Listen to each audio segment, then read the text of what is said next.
السلام عليكم حبايب حنفي، عاملين ايه؟ يا رب تكونوا بخير. حلقه جديده من فانتازيا الدوري الانجليزي، فانتازيا بريمير ليج الجوله ال 18. بدائل جيمس اتصاب تاني كالعاده، هيقعد شهر مش هيلعب. نجيب مين؟ مش عارف. هنعمل اصلا تغييرات ولا نستنى عشان الجوله 19 بعد 18 فيها دبل؟ كل ده هنتكلم فيه، وخلي بالك ويلا بينا.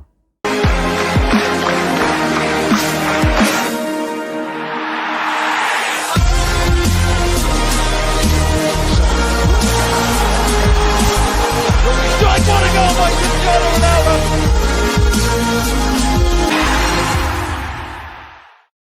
قبل اي حاجه معلم، ما تنساش تعمل لايك للفيديو حالا دلوقتي اهو، تك على طول. مش هاخد منك ثواني، وتعمل سبسكرايب للقناه وتفعل جرس التنبيهات عشان اي فيديو جديد يوصل لك. ويلا بينا على طول.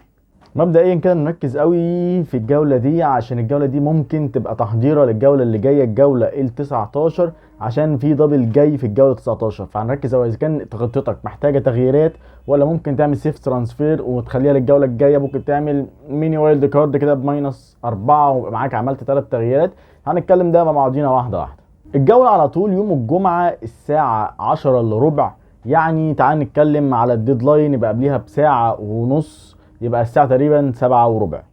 واول ماتش هيكون ما بين ويست هام وبرنتفورد. طيب بالنسبة لويست هام وبرنتفورد نجيب مين فيهم؟ انا شايف كجدول محترم وكويس هي ويست هام، والخطورة كلها هي كانت في بوين.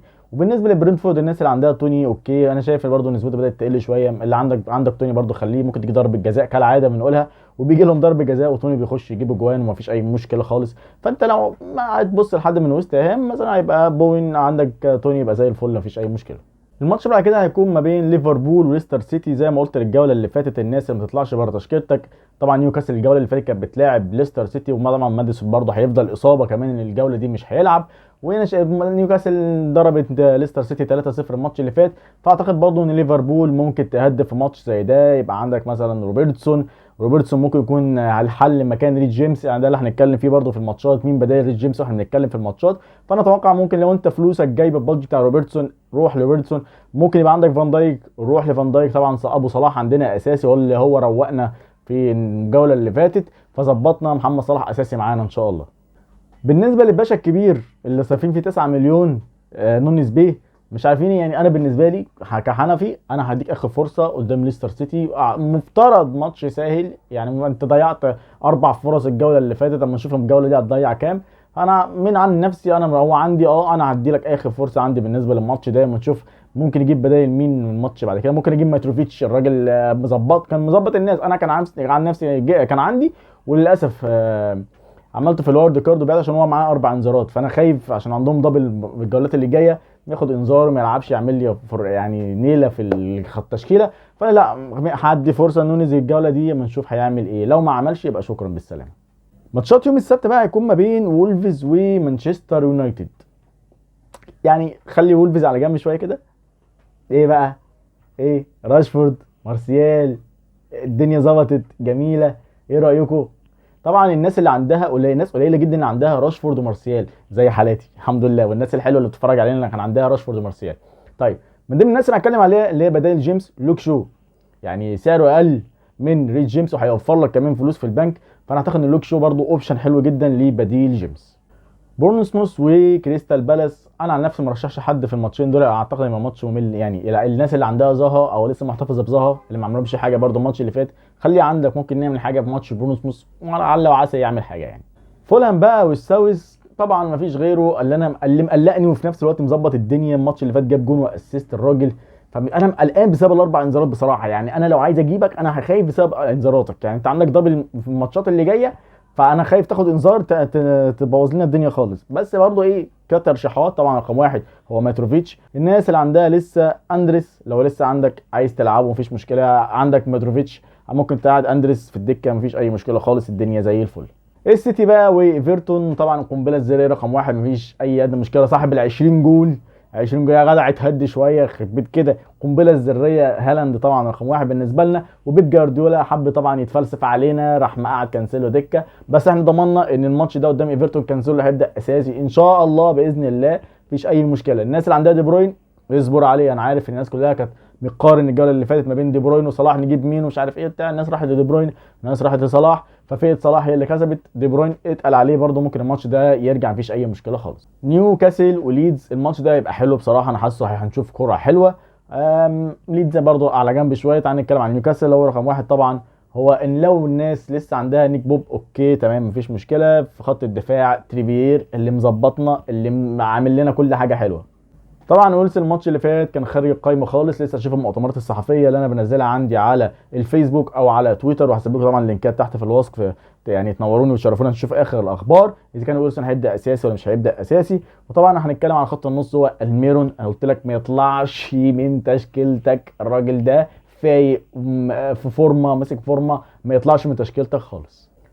برايتون بقى وارسنال، انا شايف ان الماتش ده هنشوف برده ماتش حلو، ممكن ما يكونش فيه كلين شيت لارسنال، ممكن تروسرد يعمل حاجه، الناس اللي عندها تروسرد خليه عندك، اديله فرصه اخيره. بالنسبه لارسنال الناس اللي عندها بقى مين؟ الناس اللي عندها مارتينيلي، الناس اللي عندها ساكا، الناس اللي عندها اوديجارد، انتوا متظبطين. الناس اللي سمعت كلامي وجابت نكيتيا في الجوله اللي فاتت لما كنت بدي نصايح، نكيتيا هيعمل حاجه، جاب جون، اي حد من الناس اللي انا قلتها دي 100 100 معاك، خليهم عندك طبعا. توتنهام واستون فيلا، انا اتوقع طبعا رقم واحد بالنسبه لنا هو كيري كين اللي يهدف كمان في ماتش زي ده، خصوصا احنا لسه مش عارفين برضو مارتينيز حارس استون فيلا راجع ولا لسه ما شفناش الاخبار برضو تبقى عامله ازاي. ورقم اتنين ان شاء الله اللي متوقع يرجع هو كولوزافسكي، اوبشن كويس جدا جدا وديفرنشال جميل جدا لو انت فكرت في فور فان كده تجيب كولوزافسكي. واخر ماتش بقى في الجوله ديت هيكون ما بين فورست وتشيلسي. تشيلسي ما شاء الله كسبت الماتش اللي فات والحمد لله تمام. انا اتوقع الماتش ده برضو تكسب وتجيب كلين شيت زي ما عملت الماتش اللي فات. كيبر رقم واحد بالنسبه لنا في حراسه المرمى. بالنسبه برضو يعني مكان جيمس ممكن نجيب مين في بادجت كويس، هو كوكوريا، اوبشن ممتاز الصراحه، انا شايفه راجل برضو بيتقدم وماسك الجنب اليمين رايح جاي مفيش اي مشكله. عايز بقى تفكر في اوبشن برضو بعيد زي ما كان في ناس عامله ماونت، اوبشن حلو جدا بصراحه برضو كسعر وكميزه وككل حاجه. الراجل برضو بدا يمسك فورمه، فاللي يبدا يمسك فورمه اصطاده على طول، وتاني جوله ما يعملش اي حاجه. لا ان شاء الله ماونت يعمل اي حاجه حلوه ان شاء الله يفرحنا. الناس اللي عايزه حد في خط النص كويس ميسون ماونت.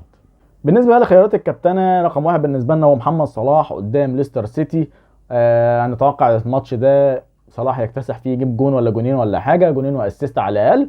وتاني واحد بالنسبه لنا هو طبعا القنبله الذريه هيبقى هالاند قدام ايفرتون، واكيد طبعا هيهدف ان شاء الله باذن الله، يعني ده اوبشن رقم اتنين. عايز تاخد الريسك معايا شويه ونروح في حته كده حلوه جميله كده بعيده شويه، هنخش على ميتروفيتش قدام الساوث، ممكن يعمل حاجه، ممكن يجيب جون واسيست، ممكن الناس لو بتلعب فور فان ممكن كابتن ميتروفيتش وربنا يستر ما ياخدش الانذار الخامس.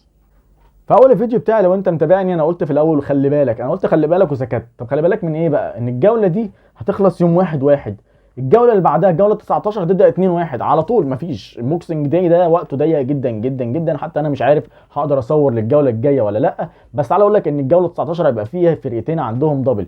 طب اول فرقه عندها هتبقى عندها تشيلسي عندها دبل، هتلاعب السيتي وهتلاعب فولهام، هيبقى عندها دبل جيم ويك في الجوله 19. مين الفرقه الثانيه؟ هتبقى فولهام هيبقى عندها مين؟ فولهام هيبقى عندها ليستر سيتي وهيبقى عندها تشيلسي. عشان كده بقول لك ميتروفيتش لو خد الانذار الجوله دي مش هيلعب الجوله الدبل من الدبل اللي جاي، فعشان كده انا قلقان شويه من الموضوع ده.